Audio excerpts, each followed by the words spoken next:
Hey guys, today we are going to read our 5th chapter of our book, Dinosaurs Before Dark by Mary Pope Osborne. This is the first book in the Magic Treehouse series, and we are on chapter 5, which is Gold in the Grass. Gold in the Grass. Go, go, said Jack. He threw his notebook into his pack. He pushed Annie toward the rope ladder. Bye, Henry, she said. Go, said Jack. He gave Annie a big push. Quit it, she said, but she started up the ladder. Jack scrambled after her.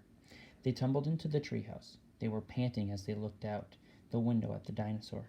He was standing there on the hilltop, eating flowers off a tree. Oh, man, whispered Jack.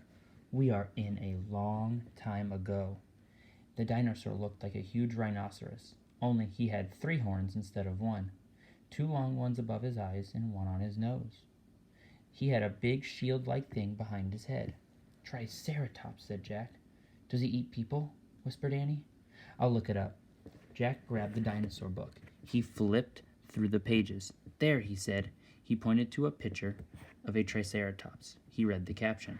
The Triceratops lived in the late Cretaceous period. The plant-eating dinosaur weighed over 12,000 pounds. Jack slammed the book shut. Just plants, no meat. Let's go see him, said Annie. Are you nuts, said Jack. Don't you want to take notes about him, asked Annie. We're probably the first people in the whole world to ever see a real-life Triceratops. Jack sighed. She was right. Let's go, he said. He shoved the dinosaur book into his pack. He slung it over his shoulder and started down the ladder. On the way down, Jack stopped. He called up to Annie. Just promise you won't pet him. I promise. Promise you won't kiss him. I promise. Promise you won't talk to him. I promise.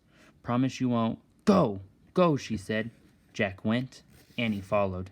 When they stepped off the ladder, the pterodon gave them a kind look.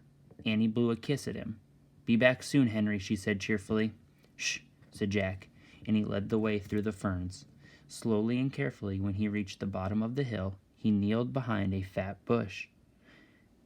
Annie knelt beside him and started to speak. Shh! Jack put his finger to his lips.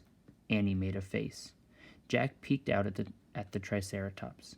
The dinosaur was incredibly big, bigger than a truck. He was eating the flowers off a magnolia tree.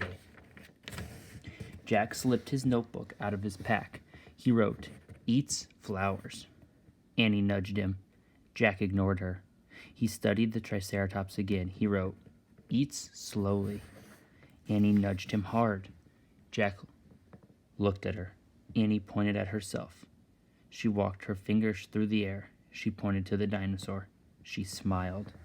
Was she teasing? She waved at Jack. Jack started to grab her. She laughed and jumped away. She fell into the grass, in full view of the Triceratops. Get back, whispered Jack. Too late.